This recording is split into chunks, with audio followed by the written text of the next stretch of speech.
मैं क्या हूँ कर समझ जाओगे, जीना हो जाएगा आसान, दुख और पीड़ा कम हो जाएंगे, जियोगे तुम सीना तान।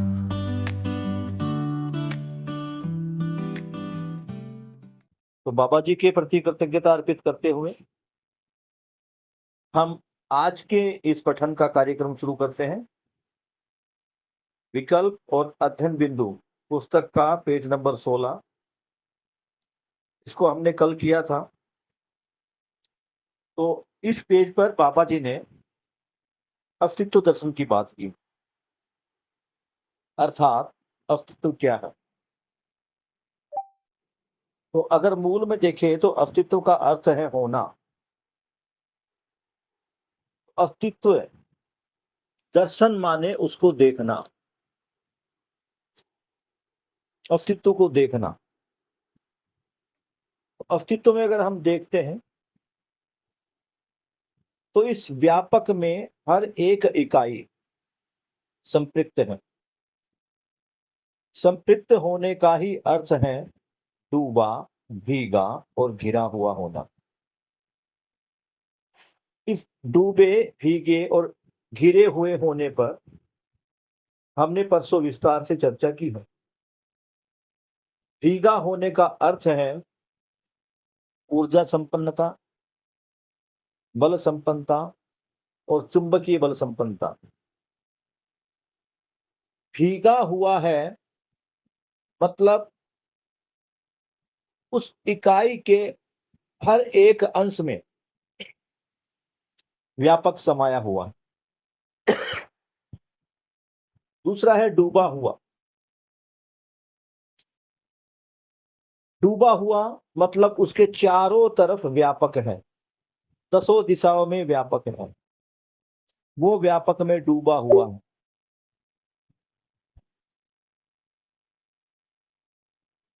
इस व्यापक में डूबे हुए होने के कारण ही उसमें क्रियाशीलता है और इस क्रियाशीलता के कारण ही वो आचरण करता है। अगला था घिरा हुआ होना। इस घिरे हुए होने के कारण ही, घिरा हुआ मतलब उसके चारों तरफ व्यापक है और वो व्यापक के बीच में। तो ऐसा होने से, घिरा हुआ होने से वो नियंत्रित है, नियम के अनुसार चल रहा है, नियम के अनुसार वो कार्य कर रहा है, संतुलित है और नियति में है। नियति अर्थात विकास की अवस्था में है, विकास क्रम विकास, और जागृति क्रम जागृति में है। किसने कहा खोलने के लिए? देखो इसको भी। तो बेटा अब इसी पर आगे बात चल रही थी। यही से जब भागीदारी की बात होती है, जो आचरण है, हर इकाई का एक निश्चित आचरण है और इस निश्चित आचरण में वो मूल चेष्टा करता है श्रम गति परिणाम। इस पर भी विस्तार से चर्चा हुई थी। श्रम, गति और परिणाम। श्रम होता है जिस अवस्था में है उससे उन्नत अवस्था में पहुंचने के लिए। तो श्रम के बाद गति बनती है, गति बनती है उन्नत अवस्था की। इसको अगर हम समझेंगे तो ये विकास क्रम में धीरे धीरे करके एक एक वस्तु का निर्मित होना और उसके बाद वही वस्तु त्वय सहित व्यवस्था में होते हुए अपने से अगली वाली व्यवस्था में भागीदार होती और एक नए आयाम पर पहुंचती, एक नई वस्तु का निर्माण होता है। ये विकास है। पदार्थ, पदार्थ के बाद प्राण, प्राण के बाद जीव, जीव के बाद मानव। ये विकास क्रम विकास का ही उदाहरण। तो जब हम बात कर रहे थे इकाइयों की, तो हम देख रहे चारों तरफ ये जो इकाइयां जिसमें डूबी, भीगी, घिरी हुई है, उसी को नाम दिया व्यापक का। यह व्यापक के कुछ नाम दिए हैं, जिसमें एक नाम है पारगामी, यानी ये जो व्यापक है ये किसी भी इकाई के आर पार निकल जाता है। दूसरा नाम दिया था पारदर्शी, यानी ये जो व्यापक है ये पारदर्शी है, पारदर्शी होने के कारण ही दूसरी इकाई हमें दिखाई देती है। तीसरा, इसमें निरपेक्ष ऊर्जा, यानी इसमें कोई ऊर्जा नहीं है, इसमें होने मात्र से सभी इकाइयों में ऊर्जा, और वो ऊर्जा सभी को समान रूप में प्राप्त हो रही है। इसी का एक नाम है चेतना। इस व्यापक का ही एक नाम चेतना है। अब बात आ रही है मूल बिंदु। तो मूल बिंदु है सह अस्तित्व। अगर हम अस्तित्व में देखते हैं तो अस्तित्व में कोई भी इकाई अकेली नहीं है, हर इकाई के साथ व्यापक है। व्यापक है और दूसरी इकाई की परस्परता है। इसी को कहा गया अस्तित्व सह अस्तित्व, यानी एक दूसरे के साथ मिलकर रहना, मिलकर अपने आप को प्रमाणित करना। तो अभी है क्या, जितना भी अध्ययन है वो सहअस्तित्व का। सहअस्तित्व में क्या है, अगर सहअस्तित्व की हम एक परिभाषा के रूप में देखें तो सहअस्तित्व का अर्थ है व्यापक सत्ता में संपृक्त जड़ और चैतन्य इकाई। इसी को कहा गया संपृक्तता, इसको कहा गया सहअस्तित्व, यानी व्यापक और उसमें संपृक्त यानी डूबी पीगी घिरी हुई इकाइयां। तो इसी को कहा गया सहअस्तित्व। तो सहअस्तित्व में क्या देख रहे हैं, इकाइयां हैं और व्यापक है। जब हम इकाइयों की बात करते हैं तो अपने चारों तरफ हम देखते हो चार अवस्थाएं हमारे को दिखती। तो प्रकृति में संपन्नता है। संपन्नता है मतलब प्रकृति भरी हुई है। किन से, इन चार इकाइयों से। तो पहला पदार्थावस्था है।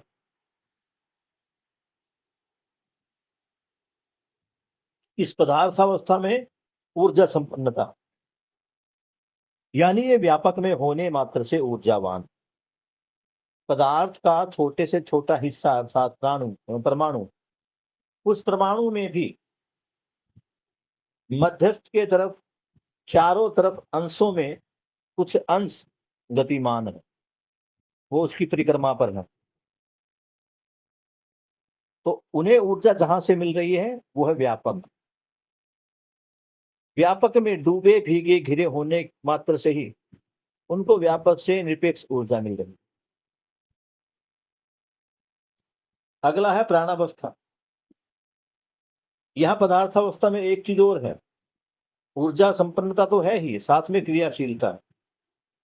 क्यों, क्योंकि वो जो पदार्थ है, पदार्थ का जो परमाणु है उसमें क्रिया हो रही है, उस मध्यांश के चारों तरफ अंश क्रिया कर रहा है। तो जब प्राणावस्था की बात करते हैं जो इससे वाली अगली इकाई है, तो उसमें देखोगे वो इकाई भी जो प्राणावस्था में है उसमें भी पदार्थावस्था वाले गुण हैं। जैसे हम धर्म की बात कर रहे थे, पदार्थावस्था का धर्म अस्तित्व है, तो इससे आगे वाली हर व्यवस्था का, हर अवस्था का धर्म अस्तित्व सहित पुष्टि, अस्तित्व पुष्टि सहित जीने की आशा, अस्तित्व पुष्टि सहित सुख से जीने की आशा। यानी पदार्थावस्था वाला पुष्टि आगे तक चल रहा है, उसके बाद जो पुष्टि वो आगे तक चल रही है, इसी को समझाया गया। तो इसी तरह उसमें भी है, जैसे पदार्थावस्था में ऊर्जा संपन्नता और क्रियाशीलता, इस व्यापक में होने मात्र से ही हर एक इकाई और उसका परमाणु व्यापक में क्रियाशील है। अगला है प्राणावस्था।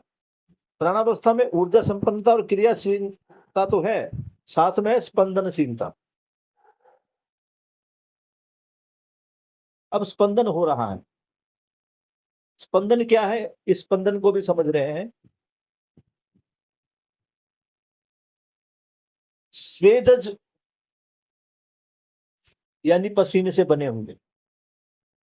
तो स्पंदनशीलता यानी यहाँ पर भौतिक और रासायनिक क्रिया हो रही है, स्पंदन हो रहा है, खोला रखते हैं। मेरी आवाज आ रही बेटा आपको अभी?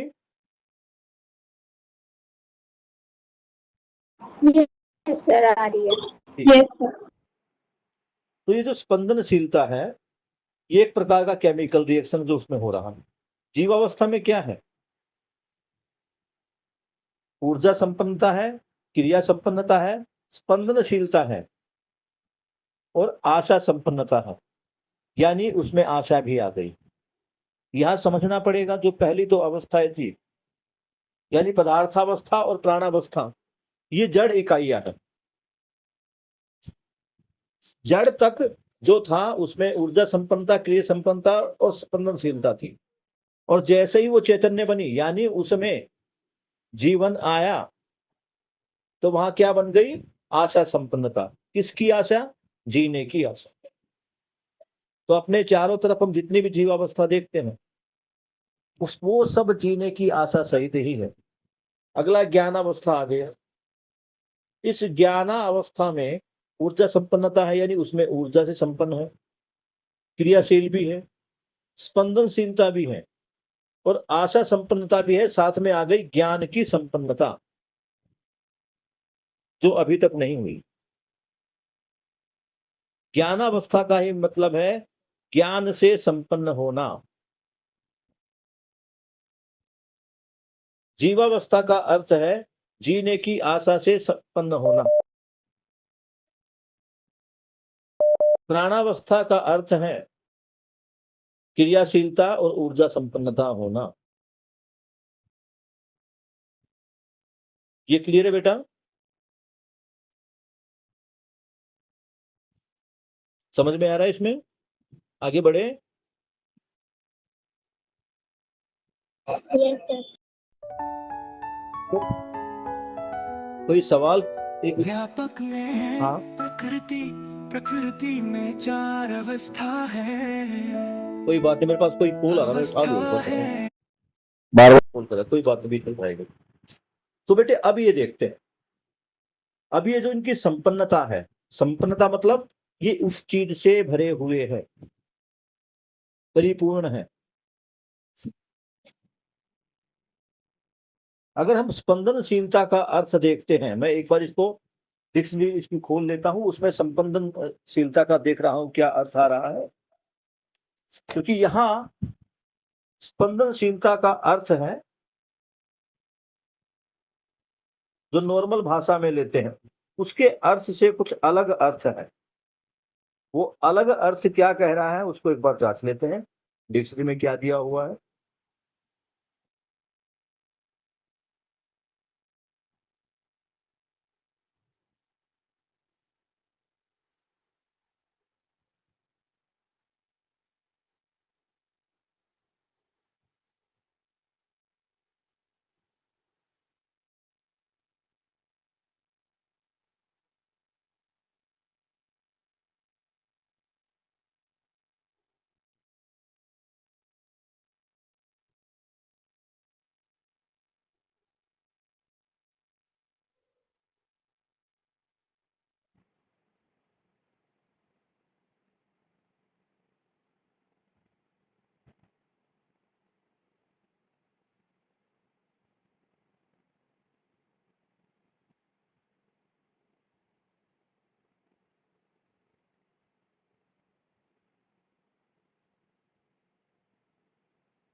तो बेटा स्पंदनशील का मतलब यहाँ पे दिखा रहे हैं, बाबा जी की परिभाषा संहिता में नहीं है, तो यहाँ पे मूल उद्देश्य है कंपनशीलता, या इसको ये एक समझ सकते हैं कि वहां पे स्पंदज ये एक प्रकार की केमिकल रिएक्शन है जिसमें प्राणावस्था में पुष्टि आ रही है। क्या है? तो अब बेटा देखो, इनमें रिएक्शन है और ये संपन्न है। किससे संपन्न है? ऊर्जा संपन्नता है, स्पंदनशीलता है, आशा संपन्नता है और ज्ञान संपन्नता है। ये संपन्न है, इन चीजों में परिपूर्ण है। लेकिन मानव है, मानव में ज्ञान नहीं है। ज्ञान क्या है मानव नहीं समझ पाया, इसलिए मानव को ज्ञान संपन्न नहीं कहा गया।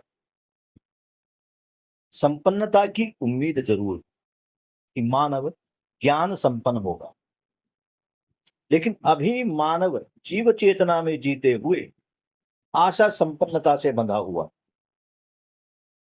आशा संपन्नता मतलब जीने की आशा। इस जीने की आशा ने, क्योंकि वो मानव का कार्य नहीं था, वो मानव की संपन्नता नहीं थी, इसीलिए इस आशा संपन्नता के कारण ही मानव में भय व्याप्त है। भय का मूल कारण अगर हम देखें, उसे समझे, तो क्या है? सरवाइव करने का। इस सरवाइव मेरा होगा या नहीं होगा, इसी का भय मानव में बना हुआ, जिसके कारण वो ज्ञान संपन्न नहीं हो पा रहा। इस आशा संपन्नता अर्थात जीने की आशा को केवल समझने के कारण ही मानव सभी प्रकार के सुविधाओं का संग्रह कर रहा है।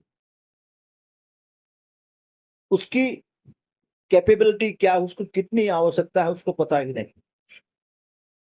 अपनी आवश्यकता का निर्धारण नहीं कर पा रहा, और चूंकि आवश्यकता का निर्धारण वो नहीं कर पा रहा है, इसी कारण क्या हो रहा है? ये समस्त द्रोह, विद्रोह, पीड़ा, अपराध ये देखने को मिल रहे हैं। अब ये देखते हैं कि जितनी भी चार अवस्थाएं हैं, इनमें अनुसंगीयता है। अनुसंगीयता का अर्थ है अपनी परंपरा को बनाए रखने के लिए किया जाने वाला कार्य। परंपरा अर्थात अपने आप को नित्य वर्तमानित करने के लिए, यानी मैं हमेशा हमेशा बना रहूं।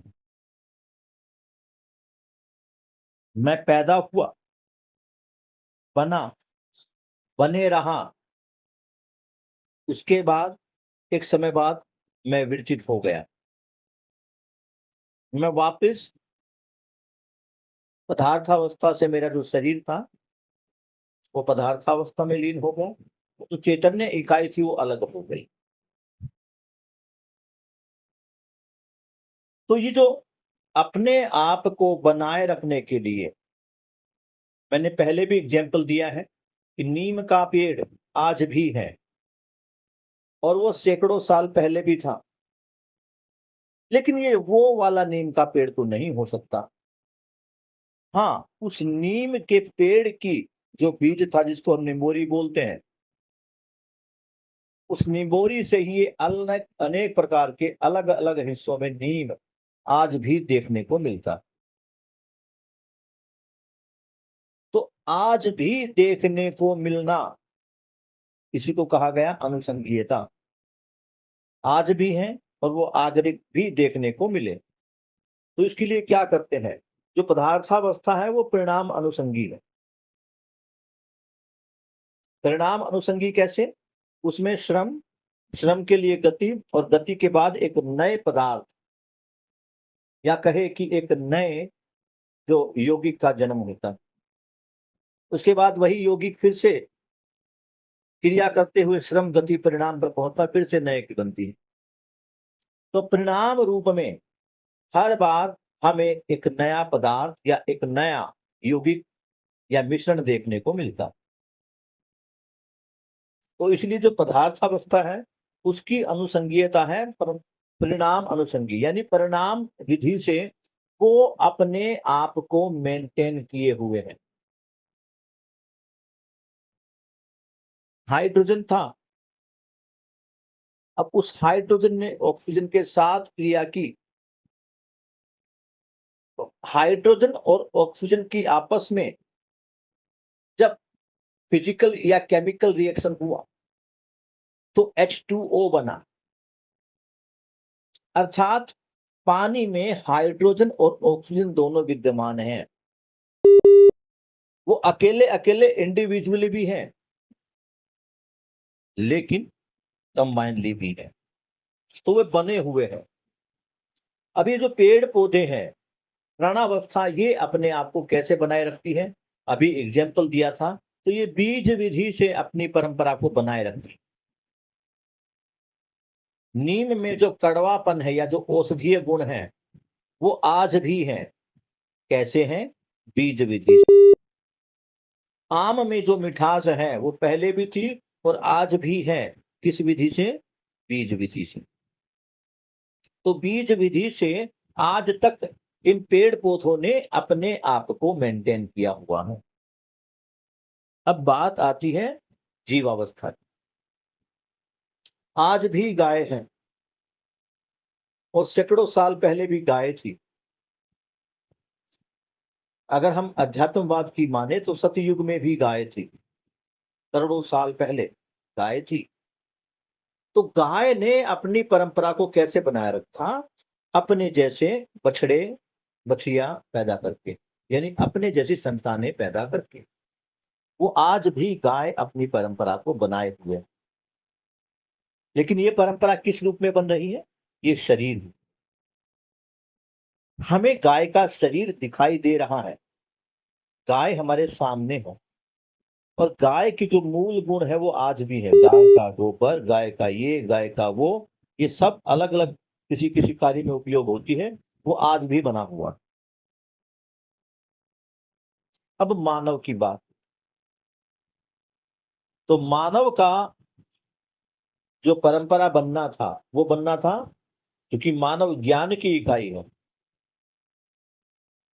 तो मानव का अब तक बने रहना और आगे भी मानव बना रहे, ये कैसे संभव है? ये केवल ज्ञान से संभव।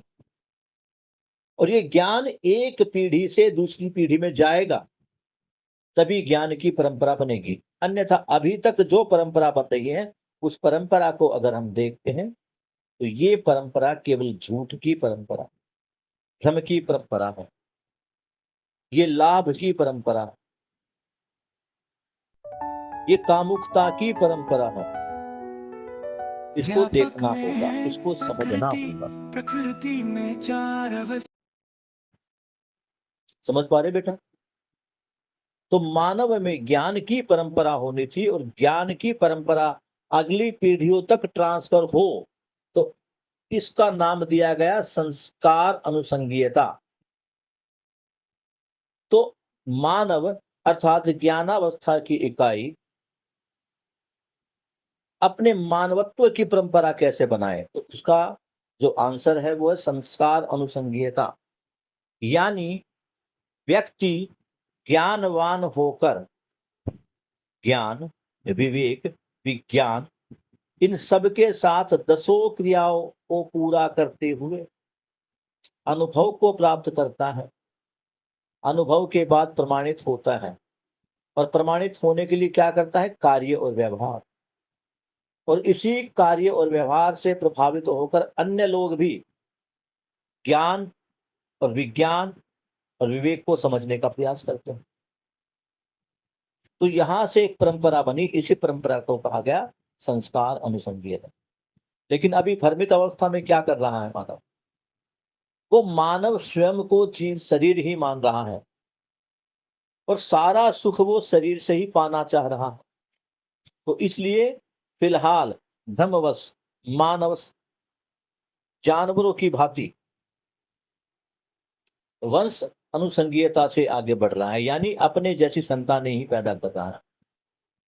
उसने क्या सोच लिया, क्या मान लिया? वो केवल इतना मान रहा है कि मानव परंपरा कैसे बनेगी कि मैं अपने जैसी संतानें पैदा करूं। और आज इस प्रकार का भ्रम तुम देख रहे होगे, बार बार ये क्वेश्चन उठता है कि हिंदुओं की जनसंख्या इतनी थी, अब इतनी हो गई। मुस्लिमों को देखो, वो पहले आजादी से पहले इतने परसेंट थे, अब इतने परसेंट हो गए। मुस्लिमों की संख्या बढ़ रही। तो मानव ने ब्रह्मवश स्वयं को क्या माना? मानव ने ब्रह्मवश स्वयं को शरीर माना, इसलिए वो केवल शरीर को ही नित्य वर्तमानित करने का प्रयास कर रहा है, शरीर को ही बनाए रखने के लिए कार्य व्यवहार कर रहा है। और शरीर को बनाए रखने के लिए अब उसे क्या करना पड़ेगा? संसाधनों का उपयोग करना पड़ेगा, वस्तुओं का उपभोग करना पड़ेगा, उसी में लगा हुआ। इन चार बाकी की जो 3 अवस्थाएं हैं, इनसे केवल ले ही रहा है, दे कुछ नहीं रहा। और ऐसा इसलिए भी हो रहा है क्योंकि उसकी आवश्यकताएं उसको पता ही नहीं। ये सारी चीजें ज्ञानवश ही हो सकती हैं, ज्ञान पाकर ही मुझे पता लगेगा कि मेरी आवश्यकता कितनी है। मुझे मोबाइल फोन चाहिए, आईफोन 17 या 16 चाहिए, कोई दिक्कत नहीं, ले लीजिए। लेकिन ये नहीं होना चाहिए कि 6 महीने बाद 17 या 18 आ गए तो वो लेना। इसका अर्थ है कि मैं अपनी आवश्यकता को नहीं पहचान पाया, मैं फोन की उपयोगिता को ही नहीं पहचान पाया, उसकी पूरकता को नहीं पहचान पाया, उसके प्रयोग को ही नहीं पहचान पाया। तो यहाँ मूल है, जो मानव है वो संस्कार अनुसंगीय है, यानी जो परंपरा बनेगी वो संस्कारों की बनेगी, सुसंस्कार। और संस्कार को अगर हम यहाँ समझे तो ज्ञान की परंपरा। अगला पॉइंट बाबा जी इस अस्तित्व में 4 अवस्थाएं उन्हीं के बाद बता रहे हैं। अगर हम अस्तित्व में देखते तो क्या बोलते हैं? जब सहअस्तित्व की बात करते हैं तो व्यापक सत्ता में संपृक्त जड़ और चैतन्य इकाइयां। तो जड़ इकाई वही पदार्थावस्था और प्राणावस्था, चैतन्य इकाई वही जीवावस्था और ज्ञानावस्था। जड़ अवस्था में 2 ही काम हो रहे हैं, क्रियाशीलता और स्पंदनशीलता। और चैतन्य प्रकृति में क्या हो रहा है? जीने की आशा। 2 प्रकार की चेतना है इसमें, जीव चेतना और मानव चेतना, उन्हीं के बारे में बात। अब ये देख रहे हैं कि इनमें क्रियाएं कौन सी हो रही। अगर हम प्रकृति में चारों तरफ देखें, इन चारों अवस्थाओं में देखें, अस्तित्व को हम देखें, तो यहाँ 4 प्रकार की क्रियाएं हो रही, 3 प्रकार की क्रियाएं हो रही। पदार्थों में अगर देखते हैं तो भौतिक क्रिया हो रही, पदार्थों से जब प्राण की तरफ बढ़ते हैं तो भौतिक और रासायनिक दोनों क्रियाएं हो रही। और जब ज्ञानावस्था की तरफ भी देखते हैं, जीवावस्था की तरफ भी देख रहे हैं, तो अभी विज्ञान क्या मान रहा है कि केवल 2 प्रकार की क्रियाएं हो रही है। इस संसार में केवल 2 प्रकार की क्रियाएं हैं विज्ञान के अनुसार। कौन सा विज्ञान? वर्तमान में जो विज्ञान, एक रासायनिक क्रिया, एक भौतिक क्रिया। रासायनिक क्रिया अर्थात केमिकल रिएक्शन, और भौतिक क्रिया अर्थात फिजिकल रिएक्शन, यही हो रही है। इन्हीं के होने से पदार्थावस्था, प्राणावस्था और जीवावस्था बनी, ऐसा वैज्ञानिक समझ रहे हैं। लेकिन यहाँ बाबा जी ने एक क्रिया की और बात की है, और वो क्रिया है जीवन क्रिया। कहाँ चल रही है? चैतन्य इकाई में, यानी जीवन में। ये जीवन से संबंधित क्रिया है, यानी चेतना से संबंधित क्रिया है। और जो पहले वाली 2 क्रियाएं हैं वो जड़ से संबंधित क्रिया है। अब आगे बाबा जी क्या कह रहे हैं अगले नोट पे? प्रत्येक एक में रूप गुण स्वभाव धर्म अविभाज्य होना, यानी जड़ और चैतन्य जो इकाइयां हैं, ये इकाई की बात कर रहा है। इस इकाई में हर इकाई का एक रूप होता है, हर इकाई का एक गुण होता है, हर इकाई का एक स्वभाव होता है, यानी वो किस अवस्था में किस प्रकार का रिएक्शन करती है। जैसे पानी को अगर हम आग पर रखते हैं तो पानी का भाप बन जाता है, और पानी को अगर हम फ्रिज में रखते हैं तो बर्फ बन जाता है। ये उसका स्वभाव, इसको समझना। अगला है धर्म, यानी हर इकाई का एक धर्म है। तो जब हम इकाई की बात करते हैं, एक इकाई की, तो हम इन चारों चीजों को देखकर एक साथ रखकर उस इकाई को देखते हैं। यानी एक इकाई है, उसका एक रूप है, उस इकाई में कुछ गुण है, उसका एक स्वभाव है, एक धर्म है। उदाहरण के लिए अगर हम तुलसी के पौधे को देखते हैं तो तुलसी के पौधे का एक रूप है, तुलसी के पौधे पत्ते का एक रूप है। वो कैसा दिखाई दे रहा है, उसका रंग कैसा है, उसके अंदर गुण कौन सा है, वो खांसी जुकाम में काम आता है, ये उसके गुण को हम ऐसा समझ सकते हैं। अभी गुण पे और आगे विस्तार से चर्चा होगी, लेकिन अभी इस समय पर समझाने के लिए ये उदाहरण मैं रख रहा हूं। पर्याप्त नहीं है, लेकिन अभी तुम लोगों के पकड़ने के लिए पर्याप्त रहेगा। फिर स्वभाव है, वो ठंडा है या गर्म है, हर चीज की तासीर होती है। जैसे चावल और दही खाने में ठंडी होती है, आम के फल की तासीर अगर हम देखें तो वो गर्म होती है। आइसक्रीम देखने में ठंडी होती है, लेकिन उसकी तासीर गर्म है। बर्फ देखने में ठंडी होती है, लेकिन तासीर गर्म होती है। तो ये उसका स्वभाव। और धर्म, पदार्थावस्था है तो उसका धर्म अस्तित्व है, प्राणावस्था है तो उसका अस्तित्व धर्म पुष्टि है। धर्म पे हम पहले बात ही कर चुके हैं। तो ये जो चार चीजें बताई, ये अविभाज्य है। इनको हम उस इकाई से अलग अलग करके नहीं देख सकते। जब भी हम एक इकाई को देखेंगे तो ये चार चीज हमें दिखाई देगी, हर इकाई, क्योंकि वो इकाई या तो जड़ है या वो चैतन्य है। इतना ही।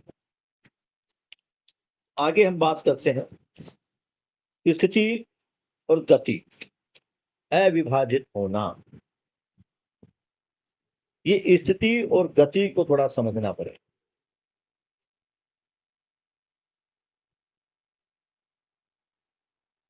स्थिति का मतलब है कोई चीज होना, और गति का मतलब है वो चीज जब निकल कर आती है। हम कहते हैं कि भाई मुझे तुम पर विश्वास है, तो विश्वास स्थिति है जो मेरे अंदर है। मैं तुम्हारे प्रति कृतज्ञ हूं। हम कहते हैं माँ बाप का हम कर्ज अदा नहीं कर सकते, गुरु का हम कर्ज अदा नहीं कर सकते। तो यहाँ गुरु के प्रति जो हमारी कृतज्ञता है, वो कृतज्ञता एक स्थिति है मेरे अंदर। मैं अपने गुरु के प्रति कृतज्ञ हूं, मैं कृतज्ञता का भाव महसूस कर पा रहा हूं। ये कृतज्ञता एक स्थिति के रूप में मुझ में है। लेकिन जब उसी कृतज्ञता से प्रभावित होकर मैं अपने गुरु के साथ आचरण करता, व्यवहार करता हूं, तो होता क्या है, मेरे व्यवहार में सौम्यता आ जाती है। कौन W है? तो मेरे व्यवहार में क्या जाती है, सौम्यता। सौम्यता मेरे व्यवहार में दिखाई देती है। व्यवहार में दिखना ही है गतिमान होना। क्लियर समझ पा रहे बेटा? स्थिति और गति को इसी प्रकार से देखना है, इसी प्रकार से समझना। स्थिति क्या है? एक स्थिति है, बनी हुई है, दुख की स्थिति, सुख की स्थिति, वो स्थिति में है।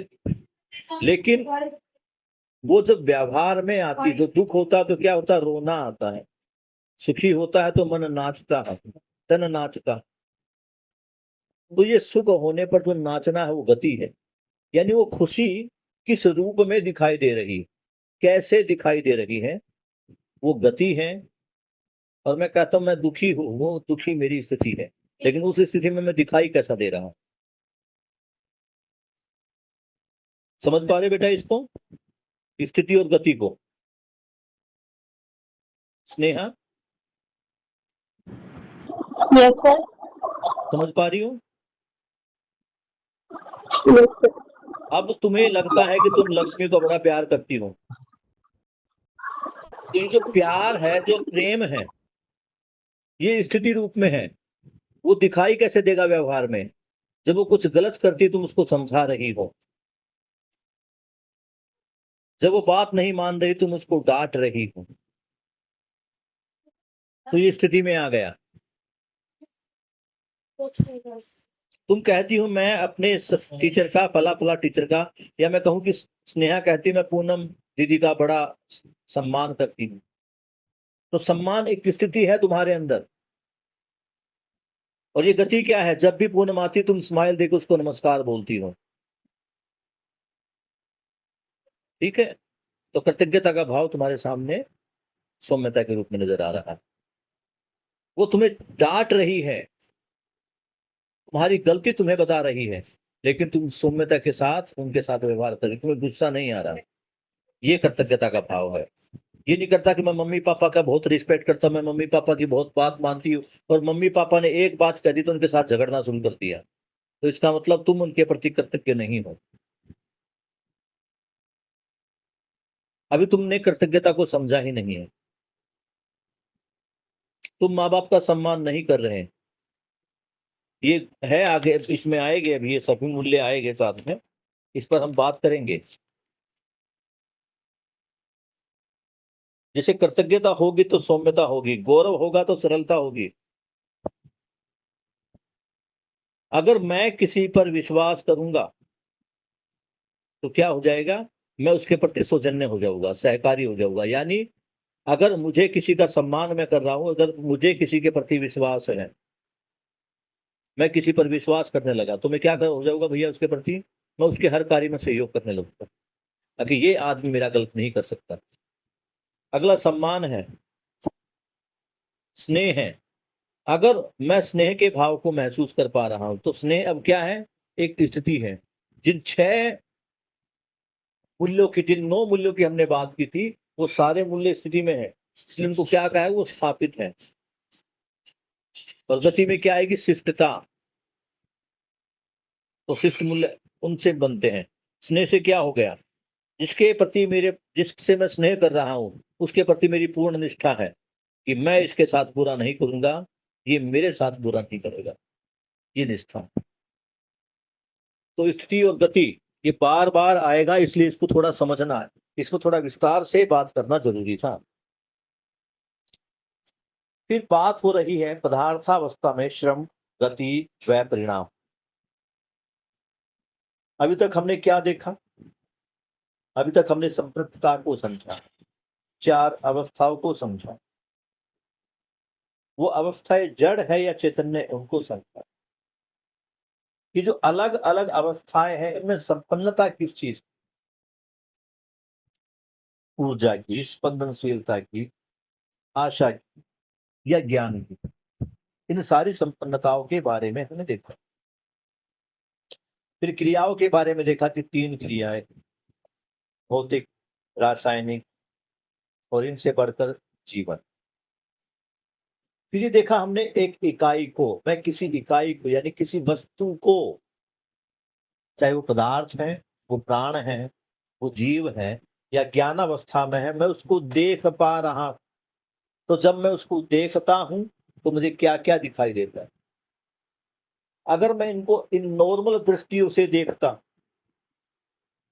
जिनको मैं आंखों के द्वारा देखना कह रहा हूं, तो मुझे कोई भी वस्तु दिखाई देगी तो उसमें मुझे केवल उसका रूप, रंग या आकार ही दिखाई देगा।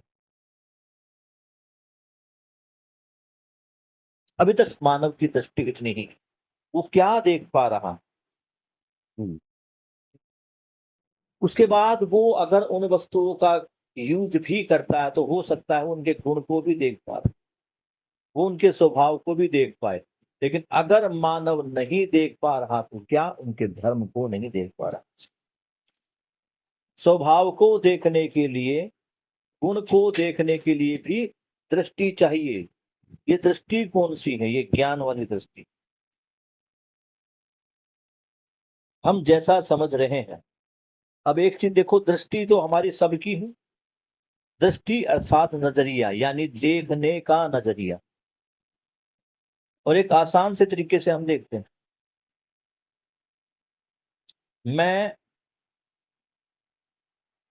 नॉर्मल तरीके में अगर नीम को देखता हूं, नीम के पेड़ को, तो नीम के पेड़ में मुझे क्या नजर आता है, ये डिपेंड करता है कि मैं उसको किस दृष्टि से देख रहा हूं। अगर मैं उसको अस्तित्व की दृष्टि से देख रहा हूं तो उसमें मुझे प्राणावस्था अर्थात एक वनस्पति दिखाई दे रही, जो बीजा अनुसंगी विधि से आज तक नित्य वर्तमानित है। लेकिन अगर मैं उसको आयुर्वेद की दृष्टि से देख रहा हूं तो वो मेरे को एक दवा के रूप में दिखाई देते हैं, जिसके पत्तों का मैं अलग दवा के रूप में प्रयोग करता हूं, उसकी एक टहनी का मैं दातुन के रूप में प्रयोग करता हूं, और जो उस पेड़ का जो छाल होता है उसको मैं एंटीबायोटिक के रूप में कर पा रहा हूं। तो जब मेरी दृष्टि में आयुर्वेद है तो मुझे नीम एक औषधि के रूप में नजर आ रहा हूं। जब मैं एक घरेलू महिला हूं तो मुझे नीम कुछ अलग तरीके से दिखाई दे रहा है कि नीम के पत्ते तो अगर मैं अनाज के साथ मिक्सअप कर देती हूँ सुखा के तो उसमें कीड़े या सुरसी नहीं लगती, या घुन उसमें नहीं लगता। इसी प्रकार अगर मैं आस्था के रूप में देखती हूँ तो नीम के पेड़ में मुझे शीतला माता नजर आती है, क्योंकि जब शरीर पर चेचक रूपी बीमारी आ जाती है जिसको हम कहते हैं माता निकल गई, तो उसको झाड़ने के लिए नीम की टहनी का ही प्रयोग किया जाता है। तो किसी को उसमें शीतला माता भी नजर आती है। इसी प्रकार हम पीपल के पेड़ को देखते हैं या अलग अलग चीजों को, यानी देखने के लिए तो ये संपूर्ण धरती है, देखने की वस्तु ये संपूर्ण धरती है, लेकिन देखना किस समझ के साथ है उसको देखना। अभी मैं किस समझ के साथ उनको देख पा रहा हूं, ये बात मूल में। इसी प्रकार मेरे सामने अगर कोई मुर्गा है, कोई कुत्ता है, कोई बकरा है या कोई भी जानवर, तो अगर मैं आस्था की दृष्टि से देख पा रहा हूं तो मुझे चूहे में भी गणेश का वाहन नजर आता है। लेकिन जब वही चूहा मेरे घर पे आके खाने के सामान को कुतरता है, कपड़ों को कुतरता है, तो मुझे एक वो शरारती जीव नजर आता है जिसको घर के अंदर नहीं घुसने देना चाहिए। इसी प्रकार अगर मैं देखता हूं बकरे में या किसी अन्य जानवर, तो वो किसी न किसी देवता का वाहन हो सकता है, लेकिन उसका प्रयोग किस रूप में किया जाता है? भोजन के रूप में। जब मैं मांसाहारी प्राणी के रूप में देखता हूं तो मुझे मुर्गी में भोजन दिखाई दे रहा है। जब मैं मुर्गी को देखता हूं या तो मुझे मुर्गी का अंडा दिखाई दे रहा है या मुझे मुर्गी का लेग पीस दिखाई दे रहा है। अगर मैं आस्था के साथ बंधा हुआ हूं तो मुझे मुर्गी वो एक अलार्म दिखाई दे रही है जो सुबह टुकड़ू टुकड़ू करके मुझे 4 बजे उठाई देती। अगर मैं और भी ज्यादा आस्था को मानता हूं तो मुर्गी मुझे एक ऐसा पक्षी दिखाई देता है, एक ऐसा प्राणी दिखाई देता है जिसके पंखों के नीचे अगर वो मेरे सर पे केवल पंख भी मार दे तो मेरी बहुत सारी बीमारियां दूर हो जाती। तो ये सब क्या है? ये देखने का नजरिया है। इसी को हमने कहा दृष्टि या दृष्टिकोण। तो जो समस्त संसार को देखने के लिए जो दृष्टि चाहिए वो किससे विकसित होती है? वो विकसित होती है दर्शन से। अगर हम विज्ञानवादी या भौतिकवादी दर्शन पढ़ रहे हैं इसको बहुत बढ़िया बाबा जी ने नाम दिया है। और वो क्या नाम दिया है? जो हमारा भौतिकवाद है, भौतिकवाद को बाबा जी ने बड़े अच्छे से समझाया है। पहले ही पेज का बिल्कुल साफ लिखा है, अस्थिरता अनिश्चितता मूलक। यानी जिसमें कोई अस्थिरता, जिसमें केवल अस्थिरता ही है, अनिश्चितता ही नहीं है, ऐसा भौतिक रासायनिक वस्तु केंद्रित, जिसमें क्या है, सारी चीजें हैं, वैसी विज्ञानवादी विधि। अगर मैं केवल विज्ञान का छात्र हूं, या मैं कहूं विज्ञानवादी विधि से मैं अभी तक समझा हूं, तो मुझे हर वस्तु में, हर एक इकाई में पैसा नजर आएगा। क्यों? वो मेरे लिए सुविधा संग्रह और भोग की वस्तु। मुझे हर इकाई में सुख नजर आएगा, चाहे वो एसी है, कूलर है, पंखा है, खाना है, वो मुझे सुख का सामान नजर आ रहा है। क्यों? मेरी दृष्टि क्या है? भोगवादी दृष्टि। अगर मेरी दृष्टि आदर्शवाद, आदर्शवाद को क्या कहा गया? रहस्य मूलक ईश्वर केंद्रित चिंतन, यानी जिसके मूल में रहस्य है। और ये कौन सा है भैया? आदर्शवादी चिंतन, जिसके मूल में क्या है? ईश्वर है, रहस्य है। केंद्र में क्या है? ईश्वर, मूल में है रहस्य। जी। तो इसमें अगर हम इस दृष्टिकोण से देख रहे हैं, तो मुझे हाथी में गणपति नजर आता है, चूहे में गणपति का वाहन नजर आता है, उल्लू को देख लेता हो तो मन खुश होता हो, उल्लू के दर्शन हो गए भाई, आज तो लक्ष्मी आएगी। शेर को देखता हूं तो मुझे दुर्गा माता का सवारी के रूप में नजर आता है। तो ये केवल क्या है? ये दृष्टियां है, दृष्टिकोण है। और ये किससे बनती है? दर्शन से। तो जिस भी दर्शन को हम पढ़ेंगे, उसी के अनुसार हमारी दृष्टि होगी। और आज भी मैं कल जब देख रहा था, परसों मैं स्नेहा से बात कर रहा था, कि आज भी स्नेहा में मध्यस्थ दर्शन की अपेक्षा अध्यात्मवाद ज्यादा हैवी है। क्यों?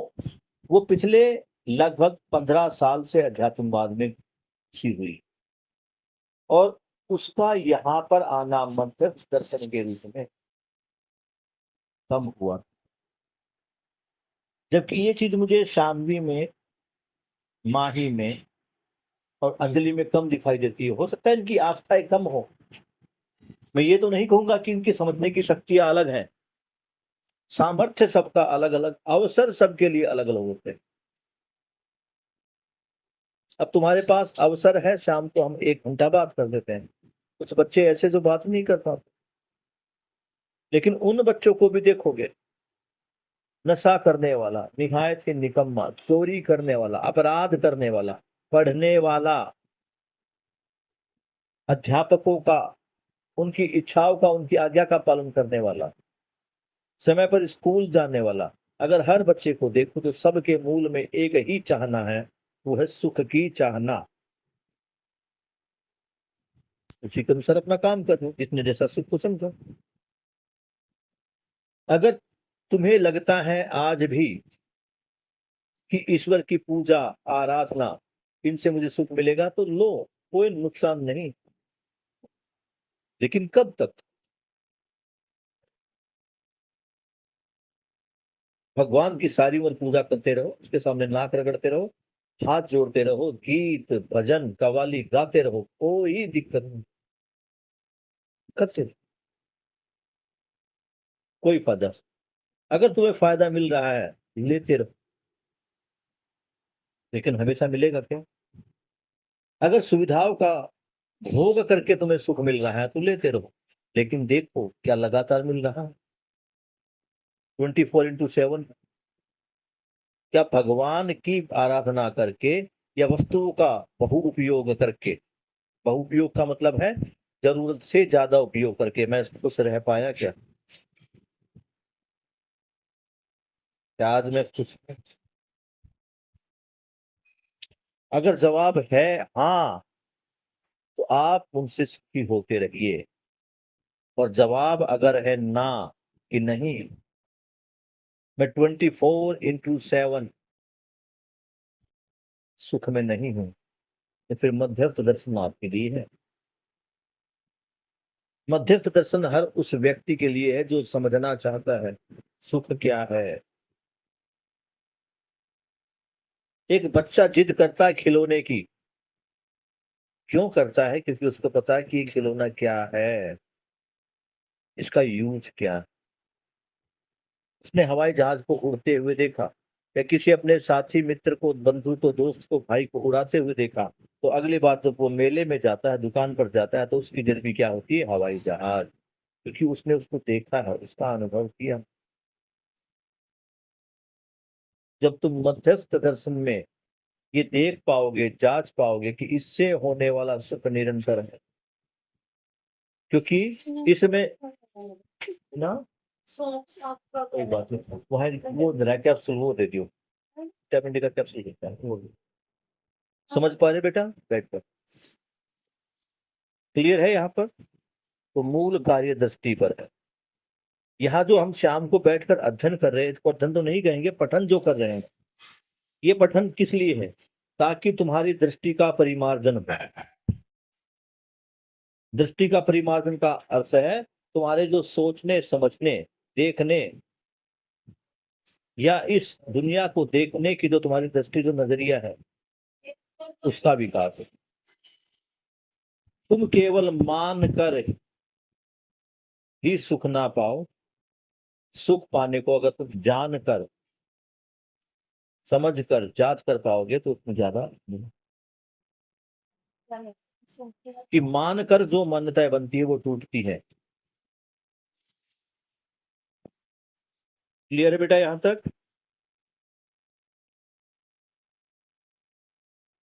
किसी को Yes, sir. कोई पूछना है बेटा जी? 9:30 बजे गए हैं, क्लास ओवर करें आज की। पेज नंबर 17 पर हमने पॉइंट नंबर 2 3 किया है, 4 अभी बाकी है। कल हम 4 को करेंगे आगे। अब ये 4 से लेके 15 तक पॉइंट्स हैं, हम कोशिश करेंगे कि हम इनको धीरे धीरे पढ़ते हैं। क्लियर? और आज डिक्शनरी में स्पंदनशीलता का अर्थ देखना, गूगल पर भी सर्च मारना, ये स्पंदनशीलता होती क्या है? स्पंदन, स्पंदन एक ऐसी चीज होती है जिसमें ये एक वाइब्रेशन होता है, जिसको हम बोल रहे हैं कि धड़कन है। तो अगर हम देखते हैं तो प्राणावस्था में धड़कन हमें महसूस होगी, लेकिन वो दिल की धड़कन नहीं, वो वाइब्रेशन, वो कंपन है। कंपन क्यों हो रहा है? इस केमिकल रिएक्शन के वजह से। कई वैज्ञानिकों ने माना भी है कि पेड़ों में जान होती है, उनमें भी जीवन है।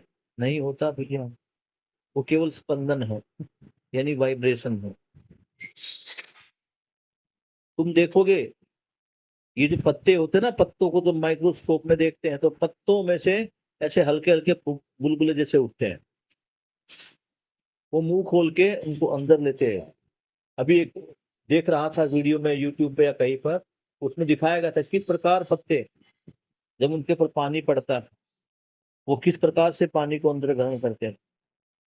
एक माइक्रोस्कोप की मदद से दिखाया गया, इसी को स्पंदन बोला। ये जो ऐसे ऐसे होता है ना, नस ये ऐसे ऐसे करती है, स्पंदन।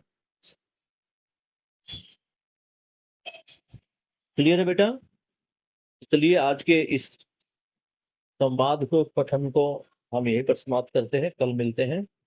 पेज नंबर 18 को हम कंप्लीट करेगा। तो बाबा जी के प्रति, आप सबके प्रति, सभी श्रेष्ठ भाई बहनों के प्रति, और आज हम यहाँ आमने सामने बैठकर जो विज्ञान विधि की मदद से इस संवाद को कर पा रहे हैं, इन सभी के प्रति कृतज्ञता अर्पित करते हुए आज का हम पठन यहीं पर समाप्त करते हैं। Good night.